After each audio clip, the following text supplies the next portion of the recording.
My wife is cheating on me, and when she confessed everything, she wanted to date both of us together, saying how good it would be for us. As I prepared for our yearly fishing trip, something felt different this time. This trip, usually a lively event with my closest friends and our wives, seemed to be falling apart. Connor had to delay his arrival due to work, which meant his wife Emily would also be late. Nathan had a meeting that cut his trip short, leaving his wife at home. When Lily found out she'd be the only wife there from the start, she decided not to come at all. The changes were a huge letdown. These trips usually brought us closer together and added a spark to our marriages, filled with laughter and unforgettable moments. Now it felt like a hollow version of its former self. Despite my eagerness for the trip, I couldn't shake the sense of loss, especially missing those intimate moments with Lily. The week leading up to the trip had been a whirlwind of passion with Lily, a rare and exhausting fervor that we both cherished. It was a bittersweet reminder of an altered tradition. For most of the year, our intimate life had become routine, functional rather than exciting, happening maybe twice a week. It was enough to meet our basic needs but lacked the fiery passion of our early years together. Back then, we couldn't keep our hands off each other, seizing every opportunity for intimacy. But about 5 years ago, that intensity began to fade, our encounters dwindling to just a few times a week. Lily grew increasingly reluctant, leading to my frustration and occasional arguments. Over time, I learned to cope with this new reality, managing my disappointment in silence. This was on my mind that Thursday evening as I sat in the den, trying to unwind with a beer after packing. Lily was upstairs, putting the kids to bed, a routine as ingrained in our lives as our altered, intimate dynamics. After a while, I heard her come downstairs and head into the kitchen. She joined me in the den, holding a glass of wine, her face etched with concern. "Honey," she started, her tone serious, "we need to talk. I know this might upset you, but please let me finish before you respond. I promise to answer any questions afterward. I should have brought this up months ago, but I needed to sort out my thoughts first." Her earnestness hinted at the gravity of the situation. An inexplicable fear surged through me. Lily's demeanor was both apologetic and determined, indicating she was about to drop a bombshell. After a deep breath and a sip of wine, she continued, "Our intimate life has been fulfilling for either of us, Michael. I love you deeply, but the excitement we once shared is gone. You're an amazing father, a great provider, and a true friend. But I need more than what we have physically." My anger flared. What was she getting at? I thought the past week had reignited something between us. Just as I was about to speak, Lily raised her hand to stop me. "Michael, you promised to let me finish. Please, just listen." I gritted my teeth, forcing myself to stay quiet, my frustration mounting. "There's someone else," she said. "Someone who makes me feel alive in a way I haven't felt in years. It's not just about sex, it's about a connection we no longer have. I didn't want to betray you, but I need to be honest. Being with him reminds me of how we were at the start of our marriage. It's something I can't ignore." I leaped from my chair, yelling, "You cheating witch, how could you?" Lily stood her ground, pushing me back into my seat. "Shut up! I told you this wouldn't be easy to hear, but you promised to listen. Now sit down and listen." Stunned, I sank back into the chair, Lily towering over me with an intensity I hadn't seen before. Her words were cold and cutting.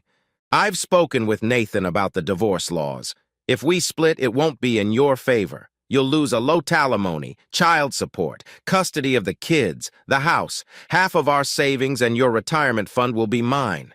You'd barely have enough to live on, let alone keep up your current lifestyle. Our kids would suffer too. For their sake and yours, you need to accept my decision. I still care about you, but our life won't change much on the surface. He'll be here, just not exclusively. I need time with him too." As her words sank in, disbelief and anger washed over me. Lily returned to her seat, the silence in the room oppressive. Finding my voice, I spoke, my hurt and anger barely contained. "I can't believe this. After everything, how could you betray me like this? How long has this been going on? Who is he?" Lily, her patience wearing thin, responded, "Insults won't solve anything, Michael. I hope you can move past this and we can continue as we have been. This is our new reality. I can't tell you how long I've been cheating or where it happens or who I'm involved with. None of that is your business. If you start poking around, you'll face consequences you won't like. I'm done hiding my affair. The sneaking around is too much, and I need to be honest. I want to be clear about when I go out so you can watch the kids, but I won't reveal his identity to avoid any trouble. If you try to harm him or me, it won't end well, especially for the kids. If you try to interfere, there will be severe repercussions. I sat there, stunned, as Lily coldly revealed her affair. She was confident and seemed to have rehearsed this moment. She had a response for everything I said. I considered canceling my trip to deal with this mess, but Lily grabbed my hand as I reached for my phone. With an icy stare, Lily said, "No, you're going on this trip. The kids will stay with your parents as planned. I don't want you here for the next 2 weeks to cause trouble or find out who I'm with. You need this time away to process everything. You're going on this trip, and you won't like the consequences if you don't. My friends and I have everything covered. We have sources everywhere you might go. If you try to uncover my lover's identity or disrupt our lives, you'll face serious consequences, except that my plan is what's best for me. If you cooperate, it'll ensure your life continues as usual." Lily walked to her desk, retrieved a thick envelope, and handed it to me. "Here, read this so you'll believe me. We have a written report of all your actions for the past month. We've documented everything. If you interfere with my plan, well, no, and I won't go easy on you. Now, I'm heading to bed. If you want any intimacy tonight, come up. Not much has to change unless you cause trouble."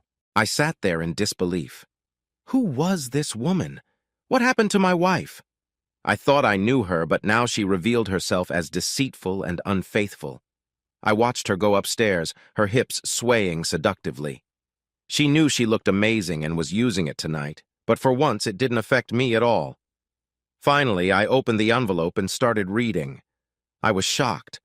The report was incredibly detailed, capturing things I'd forgotten. It seemed like someone had been monitoring my every move, noting even minor incidents. The report even recorded my glances at other women, something that felt perfectly natural to me. The thoroughness of this report made me suspect that someone wealthy or well-connected was behind it, given its detail and scope. It included private details, even conversations I thought were confidential. This made me wonder if I was being bugged. As I pondered my next steps, particularly how to leave my cheating wife without getting burned in a divorce, I realized I needed advice. My lifelong friends, who had a complicated history with Lily and me, seemed like the logical choice. But then a chilling thought hit me. What if Lily was involved with one of them? Seeking their counsel could backfire spectacularly if the traitor was among them, sabotaging my plans before they even began. Just as I was lost in thought, Lily called out from the top of the stairs, provocatively suggesting I join her in bed instead of brooding alone. She then retreated to our bedroom, leaving me with my next move in this tangled situation. I never did go to bed. I spent the night on the couch in the den. Lily woke me up early as she started making breakfast. She was furious and made sure I knew it. "Get up, Michael. You need to clean up and get ready for work before the kids notice you didn't sleep in your own room last night. When you come back in 2 weeks, I expect you to act normal. If you mess things up for the family, I've already warned you about the consequences. I'm willing to meet your needs sometimes, but you need to do your part too. Just so you know, if you find another woman, I'm filing for divorce." I could feel my anger boiling over. I yelled, "What's going on? You can cheat and think it's fine, but I can't do the same? Not that I want to, but why is it okay for you and not for me?" Lily smirked and replied, "Come on, Michael. We both know you're satisfied with what you get from me. If you go looking for someone else, it is just to get back at me. I only seek outside the marriage because you're not meeting my needs as a husband. If you could give me what I need, I wouldn't have to look elsewhere, and I expect the same from you." I stammered, so furious I could barely speak. Finally, I managed to say, "I can't believe this. You never once told me you needed more or wanted to try something different in bed. You never asked me to do anything we don't normally do. How was I supposed to know you wanted something else if you never told me? I always made sure you were satisfied. Most of the time, you had multiple orgasms before we were done. How could I know something was missing when you acted like everything was fine and I was happy?" Lily stood there and then said, "Well, if you're asking now, you're really clueless, huh? It's not just about quantity, dear, it's about quality. You never learned how to please me, and I realized you never would. so I started getting what I needed elsewhere. Now get dressed. I'm tired of hearing you complain. I went upstairs and went through my usual morning routine. We had a quiet breakfast, and when our son Charlie asked what was wrong, I started to explain, but Lily interrupted, saying, "Your father's just dealing with a little issue. He'll be fine after his vacation." She shot me a glare before focusing on her breakfast. I decided to ignore Lily's orders and cancel my trip with the guys. We were supposed to leave straight from work and meet up at our usual spot, Denny's, to head out together.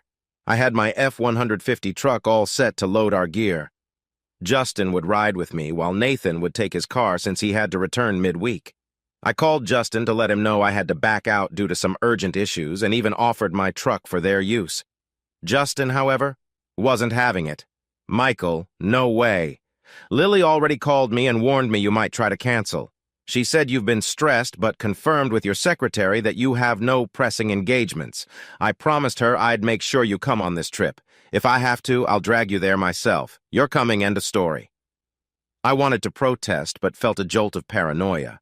Was Justin in on this with Lily? She claimed she was leaving this weekend, and Justin was set to join me, but then Connor was staying home and joining midweek. Could it be him or someone else entirely? I felt trapped and needed a new plan. I thought about buying surveillance equipment, but Lily and her friends were tracking my credit card purchases, phone calls, and even cash withdrawals. They'd notice any unusual spending right away. Sitting at my desk, lost in thought, I got a call from Lily. She didn't waste any time. "Michael, I told you to go on your trip. It's foolish to think you can snoop into my affairs. Justin just informed me you tried to back out. This is your final warning.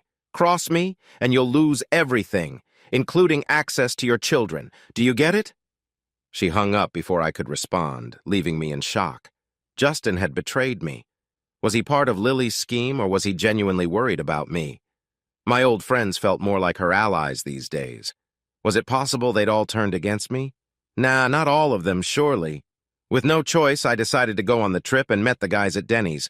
While they were joking around, I sat there feeling miserable. Eventually, Nathan asked what was bothering me. I hesitated before saying, "Lily's got some wild notion and I don't know how to handle it. I can't believe she meant what she said, but if she did, my marriage is in serious trouble." Justin glanced at Nathan and said, "You know Lily. She called me earlier saying our friend here was trying to bail. She said he's been on edge and needs this trip to clear his head. I assured her we'd get him here and make sure he had a good time." Nathan nodded. "Yeah, I've noticed his moodiness too. He hasn't been himself for months. A change of scenery will do you good, Michael. I've got beer and your favorite whiskey in my car."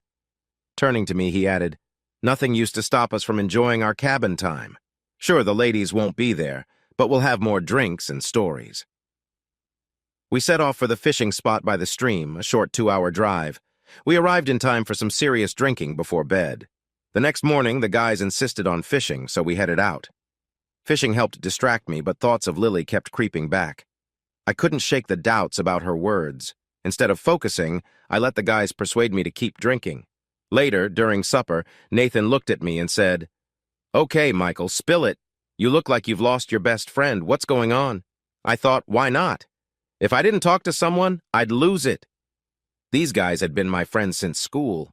I confided in Nathan and Justin about my marriage's deteriorating intimacy over the last 3 years and Lily's bombshell revelation.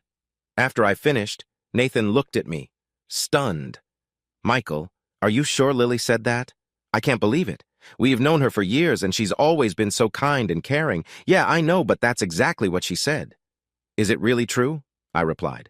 Nathan leaned back and said, "Well, Michael, I can't predict the outcome of a divorce, but she's right about some things. If she's doing what you say, you need to think about how to handle it. If she's being discreet, consider whether breaking up the family is worth the emotional toll on everyone. In custody battles, courts usually favor the mother unless she's proven unfit. You'd likely lose custody. It's true you'd have to support the kids until they're grown, including college expenses. Since she doesn't work, you'd pay alimony until she remarries. You might lose your home, either giving it to her or selling it and splitting the money. You'd also share your savings and retirement funds. Child support formulas heavily burden the supporting parent. Expect to lose a big chunk of your income. You'd also need to provide health care for the kids." I was floored. Hearing my attorney friend spell it out was worse than Lily's warnings. I need to know who she's with. When I find out, I'll make sure she's not with him any longer. Michael, as your friend, I understand, but as a court officer, I must advise against that. I have to report any harm that comes to Lily's lovers.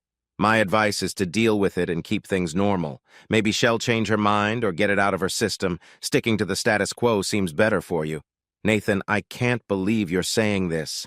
How would you feel if Hannah did something like that and threatened you? Would you just accept it? Nathan looked uncomfortable and said, "No, I'd be just as upset. But I trust Hannah wouldn't do that. She loves me and knows I'm the best partner she could have. I provide for our family, and she wouldn't risk losing that or hurting our kids.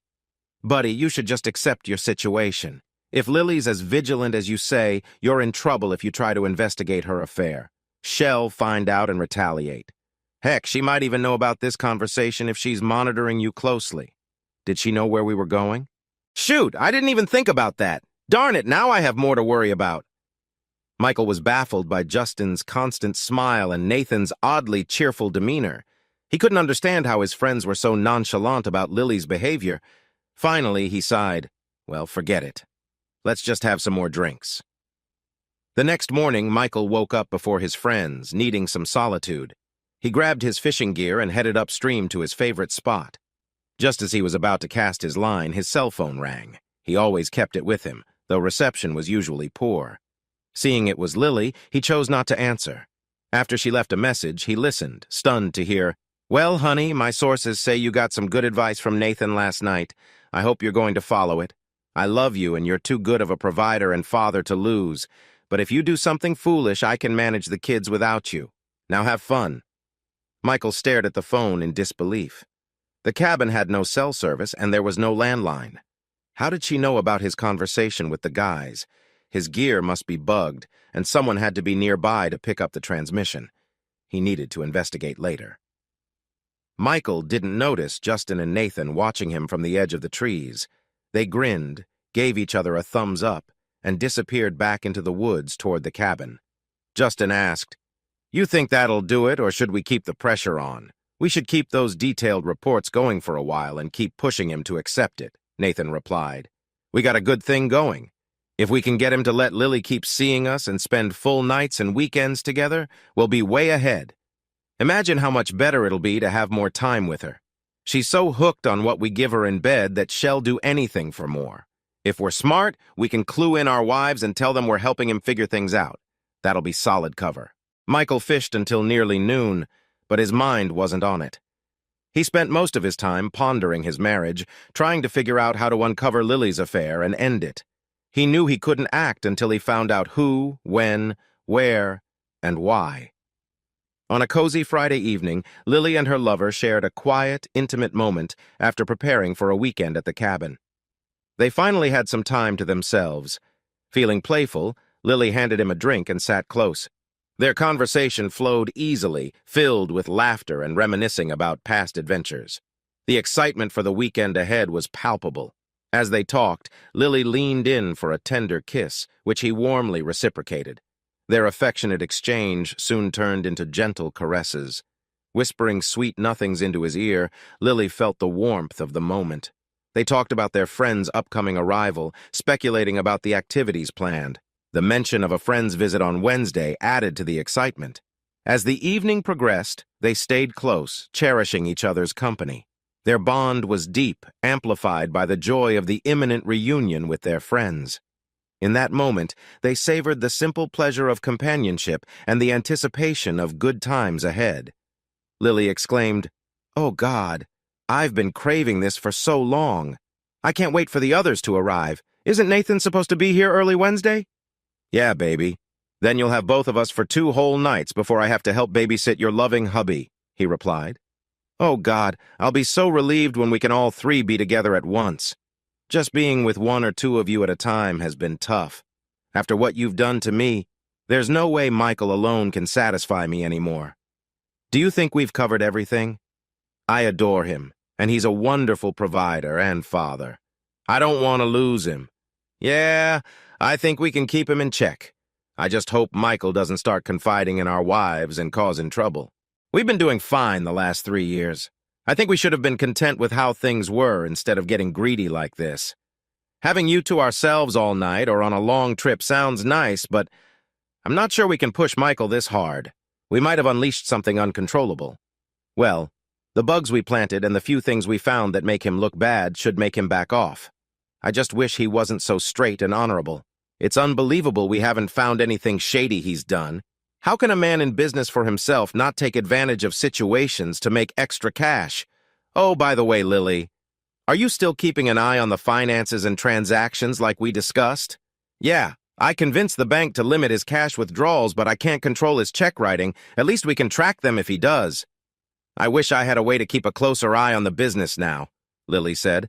I regret pushing him to hire office help so I could stay home with the kids. If I hadn't insisted on being a housewife, we wouldn't be having this much fun. Staying home allowed us to play more often instead of just a couple of nights a month or on trips. Michael was by the river feeling gloomy and preoccupied. His friends tried to chat with him and lift his spirits, but their efforts were in vain. On Tuesday evening, they got him drunk. After Michael passed out, Nathan and Justin retreated to the porch to talk quietly. I'm starting to worry, Nathan. We've been talking to him for 4 days, and he's more determined than ever to leave Lily and get revenge on her lover. He's on the brink of exploding. How are we going to handle this now? It seemed so simple when we planned to control him and spend more time with her. What if he finds out and tells our wives? I can manipulate the divorce proceedings, make her look like an angel, even if she divorces him. It doesn't matter. We started this because she wanted to keep him around. Sure, banging her while she's married gives me a thrill, but she'd be just as enjoyable if she weren't. We need to prevent him and our wives from discovering the truth. We might need to use some physical persuasion, but let's see how things play out in the next week or two. Michael, having woken up and overheard snippets of their conversation, understood they were upset about his refusal to accept Lily's infidelity. Before drifting back to sleep, he resolved to handle the situation with their help. Over the next few days, Michael became more distant. Justin and Connor grew concerned when all he would say was, I'm going to find out who she's sleeping with, and they will both pay. Finally, the day arrived for them to head home. Justin rode with Michael in silence. Connor drove his own car, and as soon as they reached an area with good cell service, he called Nathan. Nathan and Lily sat in Michael's living room, listening as Connor reported on Michael. He's boiling with anger. He's more determined to make you pay than when I got to the cabin. I think we should lay low until he calms down. If he catches us, it could get ugly. Lily sat in shock, tears streaming down her cheeks. Nathan, with clenched jaws, sat beside her. After a brief conversation with Connor, Nathan turned to Lily. He pulled her close, caressing her to calm her down. Lily, don't worry. I didn't want to resort to drastic measures, but it seems we have no choice now. See how he behaves this weekend. If it looks like he's going to cause trouble, well, file on Monday. I can freeze all your personal accounts and the business accounts pending court approval.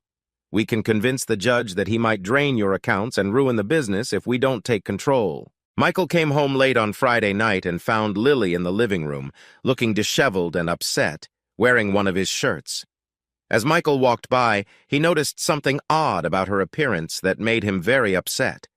Lily looked at him defiantly, provoking him with her posture. Michael, seething with anger, walked past her without a word.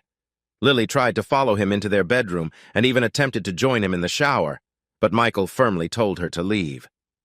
Expressing his disappointment and anger, he told her he had hoped they could resolve their issues, but now he felt there was no chance. Michael warned Lily that he would find a way to respond to her actions and those of her lover. After getting himself together, Michael quickly packed his things into his truck, going back and forth from the house. While packing, he overheard Lily on the phone. One of the last things he tried to do before leaving was transfer money from their joint bank accounts, but he discovered he was locked out because the password had been changed. This made him even angrier. Turning around, he saw Lily watching him, adding to his frustration. Lily appeared remorseful as she spoke. I hoped you'd come to your senses and we wouldn't reach this point. You're making a grave mistake. I love you more than any man I've ever known. I don't want to lose you. If you persist, you'll risk losing the business and everything we've built. Just so you know, I've hired Nathan as my lawyer. I just spoke with him and informed him of your behavior. Hell be in touch. Michael was stunned. He knew Nathan was also her friend, but he had been Michael's attorney since he started practicing law. He couldn't believe Nathan would betray him like this. Michael left his home and drove straight to his office and warehouse complex. He planned to stay there for a while. On the way in, he stopped at the gate and spoke to the guard. "I'm having trouble with my wife. She and her lover have threatened me. Call in extra security and keep all unauthorized persons off the property." Michael was leaving to grab breakfast in Saturday morning around 10 a.m. He got halted at the gate. A man approached him, confirmed his identity, and handed him an envelope saying, "You've been served." After the man left, Michael opened the envelope and found a restraining order. The restraining order declared that Michael was forbidden from coming within 300 feet of his wife, children, or their home. Moreover, any expenditures from his personal or business accounts required court approval to prevent him from depleting the company's assets before the divorce proceedings, which were scheduled to start the following Monday. After grabbing breakfast, Michael drove to his assistant's house. When she opened the door, she remarked, "Michael, you look terrible. What's going on? I need to talk. I need help, and you're the only person I can trust. I'm sorry to bother you on the weekend, but I'm in deep trouble and don't know who else I can turn to." She stepped back and gestured for Michael to come in. "Come on in, Michael. Would you like some coffee?" Michael followed her into the kitchen, where he saw her husband, Daniel, sitting at the table. It looked like he had interrupted their brunch, as there were plates with eggs still on the table. "I'm sorry. I guess I should leave." Daniel looked up at Michael and said, "You look like you've been through hell, Michael. Sit down and talk to us." Michael slowly recounted everything that had happened in the past 2 weeks. He expressed, "I don't know what to do. My so-called friends spent the last 2 weeks convincing me to accept Lily's affair. They argued that since it's been going on for years and I didn't notice, why disrupt things now? And now Nathan, my former best friend, is representing Lily and tying me up in legal complications. I can't even spend money without court approval, and I can't get that until at least Monday. All my credit cards were declined when I tried to pay for breakfast. I'm cut off, and I don't even have enough money for a meal." Susan leaned back, clearly shocked. "Michael, I can't believe Lily would do this to you." She turned to her husband, Daniel. "We have to help him out." Daniel nodded in agreement. Michael sat at the table feeling a mix of anger, helplessness, and a burning desire for retribution. Daniel pondered for a moment before saying, "If what you say is true, you need serious help. I just hope you're not being monitored. Come with me." They headed downstairs into the basement, stopping at the bottom of the stairs. Daniel instructed, "Strip down and give me your clothes. There's a shower over there. I'll bring you some of my clothes to wear. I'll take yours to the front door. After you've cleaned up, we'll talk. I doubt there's a bug in our house, but they might have followed you and planted a listening device outside." Michael changed into some old sweatpants belonging to Daniel. Then all three of them retreated into a cement storm shelter beneath the stairway. He felt ridiculous as he began to speak, but Daniel and Susan reassured him. They spent the next hour communicating through written notes, meticulously planning their course of action. After considering all possible scenarios, Daniel left to contact individuals who could assist Michael. They agreed that Michael would have minimal interaction with these contacts, and Daniel and Susan would lend him the necessary funds to start his investigation. They also planned to monitor Lily and Michael's 3 friends for a while. On Sunday, Michael, Daniel, and Susan decided to have lunch together, enjoying each other's company and sharing some much-needed laughter. Meanwhile, Lily hosted a meeting at her house with Nathan, Connor, and Justin to discuss their next moves. After their meeting concluded, they relaxed and shared their thoughts. Justin, looking troubled, broke the silence. "I'm not feeling good about all this," he admitted. "I'm not sure it was smart to meet today. What if Michael finds out we were here? Maybe we should lie low until we figure things out. We had a stable situation for over 3 years, and pushing the boundaries now seems risky. I'm worried this could blow up in our faces." He continued to voice his concerns about their recent actions and Michael's behavior, especially his time with his secretary and her husband. Although their surveillance hadn't picked up anything suspicious, he was still uneasy about the potential fallout. "Stop worrying. We've got Michael completely under control," Nathan reassured him. "He can't access any money, and we're monitoring his every move. Right now, he's with his personal assistant and her husband, feeling sorry for himself. If he tries to leave, we know before he even gets out of sight. He can't make a call without us knowing what he's saying, whether it's from his phone or hers. On Monday morning, Michael started searching for a new attorney. It was a challenge because Nathan had been his legal counsel for years, but now he needed someone else. Eventually, he decided to hire Claire Jones, who impressed him during the interview and came highly recommended. Their first course of action was to initiate legal proceedings to unfreeze Michael's business accounts and secure funds for his living expenses. They also hired another private investigator firm to monitor Lily. Michael authorized wiretaps on his house and video surveillance. Furthermore, he gave Claire the green light to start divorce proceedings based on adultery. Later that evening, Daniel handed Michael the footage captured the previous day. Michael was devastated to discover that Lily was involved with all three of his friends. His anger burned hotter than ever, but now he knew who he was up against. The following morning, he went to his office and made 5 copies of the CD. He distributed one to each of his friends' wives, one to his attorney, kept one for himself, and placed the original in a safe deposit box. Additionally, he uploaded the video to various adult websites using the participants' real names, ensuring their betrayal would be publicly known. Michael set up the pay-per-view site, funneling the funds to an offshore bank account in the Cayman Islands. Smirking, he realized that the key Nathan had given him allowed him to implicate Nathan by setting up the site from his office. If it ever traced back, he also sent still images of Lily's infidelities to several of her friends and family members via email, all from the anonymous confines of the college library computers. Though he briefly considered using Nathan's office, he dismissed it as too risky. Using the college computers was easy for Michael. He had done it multiple times without getting caught. Despite the need for a student ID and password, he often found computers left logged in, making it simple to use someone else's credentials. Plus, the local college's lack of CCTV cameras meant he didn't have to worry about being recorded. By Wednesday, Michael found amusement in fielding phone calls from people who had seen the video. In the early afternoon, Lily called him in tears. "How could you do that?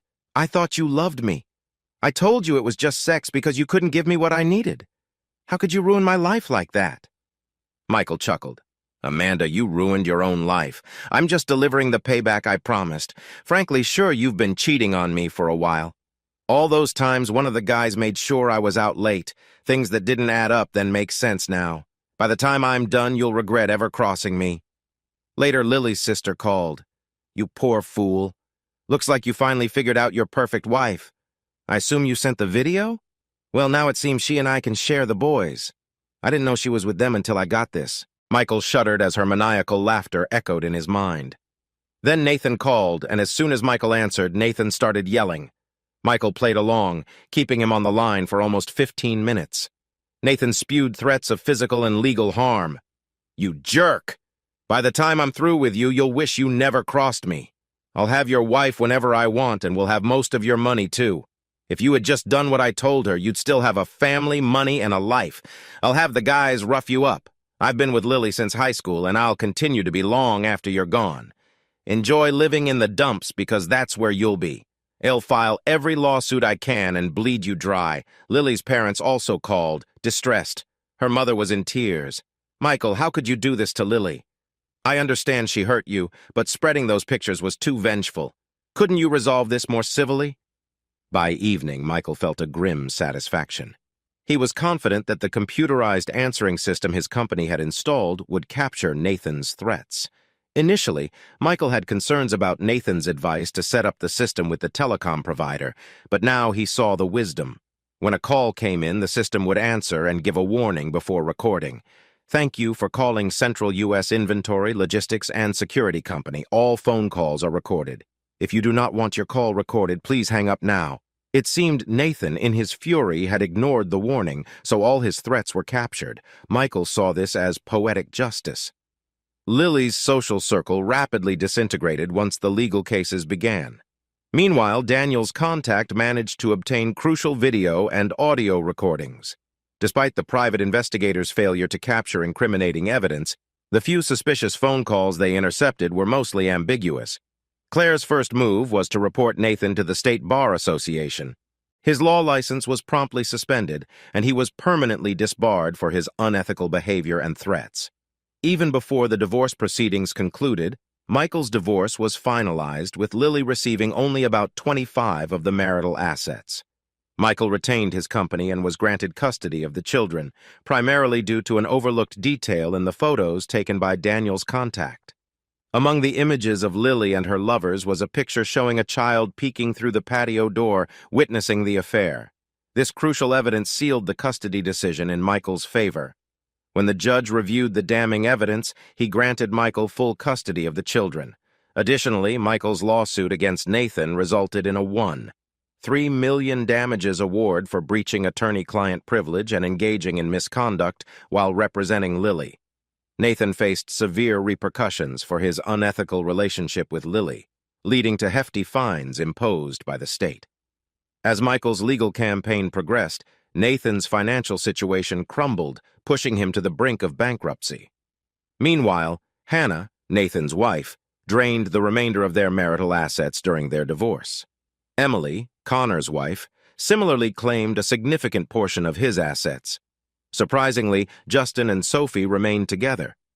As it turned out, Sophie had willingly participated in the group's escapades. However, Justin became increasingly dissatisfied with his friend's ongoing exploitation of Sophie. When Nathan and Connor moved in with Justin after being kicked out of their homes, tensions flared. One evening, Connor's pent-up frustration led to a violent brawl where he assaulted both Nathan and Justin. Connor ended up in the hospital with severe injuries, and both he and Nathan were later convicted and sentenced to a year in jail. Consequently, Justin and Sophie's marriage ended as well.